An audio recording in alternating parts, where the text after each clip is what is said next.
আল্লাহ রাব্বুল আলামিন আমাকে জিজ্ঞেস করবেন না তুমি মাদ্রাসা কতদূর করে আসছো, আল্লাহ পাক আমাকে জিজ্ঞেস করবেন তুমি সহি তরিকায় কতটুকু করছো। মাদ্রাসার সার্বিক পরিবেশ এবং মাদ্রাসার ভবিষ্যৎ যে পরিকল্পনা চমৎকার। পুরোরা যারা পড়াশোনা করবে তারা লেখাপড়া এবং সাথে সাথে আমল আখলাক তরবিয়াতের লাইনে তাদের ব্যাপারে যথেষ্ট ফিকির এখানে আছে। কিন্তু আমি চাই যে আমাদের এই প্রতিষ্ঠানটা এই কমিটির একটু বাইরে থাকে, এখানে খাদেম থাকুক। فقبل أن أدخل في صلب الموضوع أوجه آلاف الشكر إلى جميع المسلمين في مشارق الأرض. The Prophet was not only a religious preacher, but he was also an ideal husband.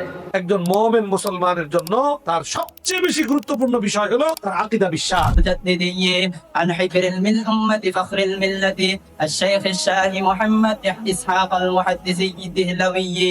সমাপনী অনুষ্ঠানের উসিলায় হাদিসের দর্শের উসিলায় আমাদের সকলের জিন্দেগীর সমস্ত গুনাহ খাতা আপনি মাফ ফরমান।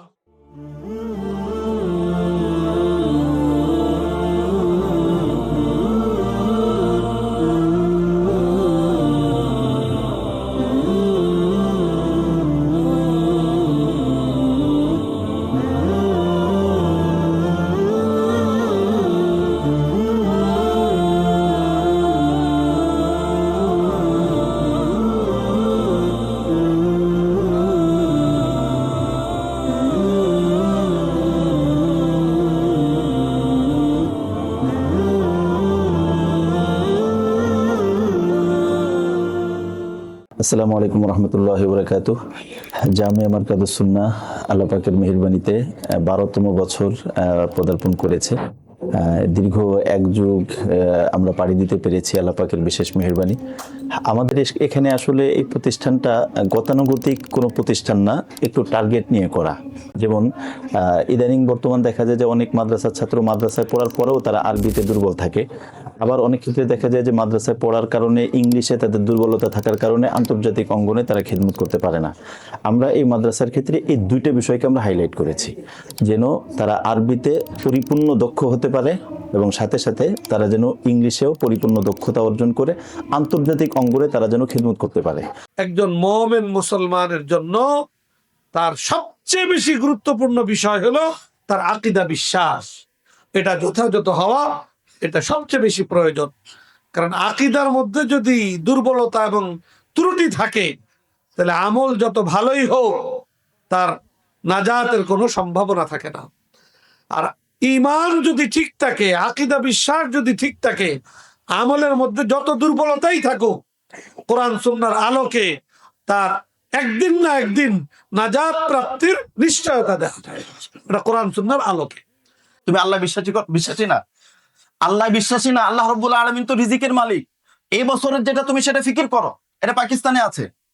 এই বছরে আমাদের জাকাতের বাজেট কত এটা পেশ করা হয়, আমরাও পেশ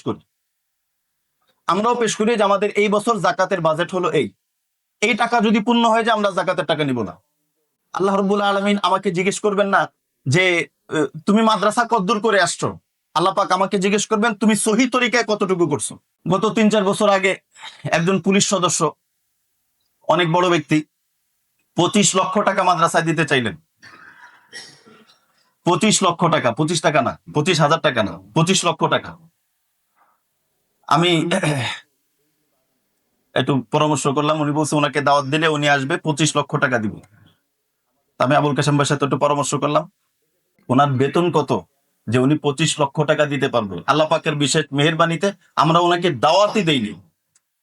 এই যে আলহামদুলিল্লাহ নির্মাণের ওই যে দোতলা মসজিদে হেফজ বিভাগের জন্য আমি বলেছি যে আমাদের কিছু কাজ দরকার। আলহামদুলিল্লাহ কাজ হয়েছে, 8 লক্ষ টাকা ঋণ হয়ে গেছে। ঠিক আছে, ঋণ হয়ে গেছে, করার তো কিছু নাই, কিন্তু এর জন্য যা হালাল হারাম সামনে যা আছে সেটাই গ্রহণ করে নেব, এই কন্ট্রাক্টরই আমার নাম।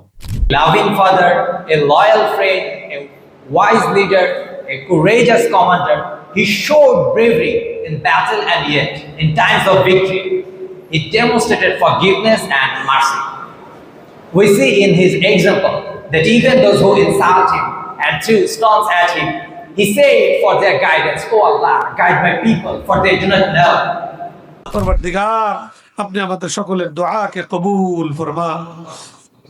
ربنا تقبل منا إنك أنت السميع العليم وتب علينا يا مولانا إنك أنت التواب الرحيم سبحان ربك رب العزة عما يصفون وسلام على المرسلين والحمد لله رب العالمين.